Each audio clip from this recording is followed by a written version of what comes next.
भनेको छ हामी गाडीको इन्जिन नम्बरसम्म पनि देखाउने तयारीमा त्यसैभित्र इन्जिन देखाउन लागेका छौँ होइन। अब यो इन्जिन पनि छ यहाँ पनि गाडीको इन्जिन नम्बर देखाउन लाग्छ नि फुल सफा गरेर तल देखाइदियो त्यो जुम गरेर यो इन्जिन नम्बर चाहिँ हात लगाइएको छ त्यहाँको इन्जिन नम्बर छ। अब यसलाई इन्जिन नभएको टायर नभएको भनेर यत्रो चाहिँ नि अब राज्यका चाहिँ गैर जिम्मेवार व्यक्तिले भन्नुभएको छ। अब यसलाई चाहिँ राज्यले हेर्नुपर्छ, गरिब दुखीको चाहिँ साथमा हुने सम्पूर्णले चाहिँ यसलाई सपोर्ट गर्नुपर्छ भन्छु म त होइन। सबैजनाले चाहिँ अब यसको सपोर्ट गर्नुपर्छ होइन।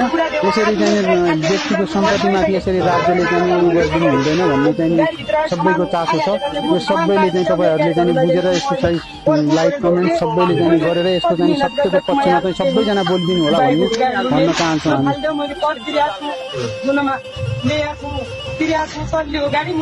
मैले मेरो गाडी फाल्यो भने म पुलिसको गाडीले मैले भनेको गाडी चाहिँ कहाँ घर ल्याउनु हुन्थ्यो? घर ल्याउनुहुन्थ्यो बाख्रातिर गाडी त सबै अहिले त मैमा राखेको थिएँ छैन। मैले तलले मैमा राखिदिएको थिएँ गाडी सबैका एकसरी आयो फाले कोही दोस्रो उनु पेट पाइयो खानेको ल्याएको अनि मैले उनुको ल्याउने गरेको थिएँ गर्नु मिल्यो व्यवहारको लागि तल ड्राइभर उनीहरू ट्रेन मसित गाउँले अब गाउँले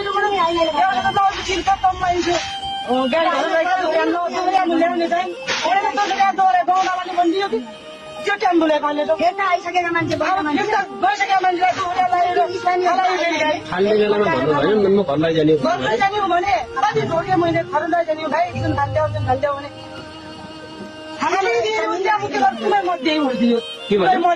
फल पनि धपुन्जा भने मुख पनि धपालिदियो। म त टेम्पो नै झुन्नेर गएको थिएँ जान्दिनँ मलाई।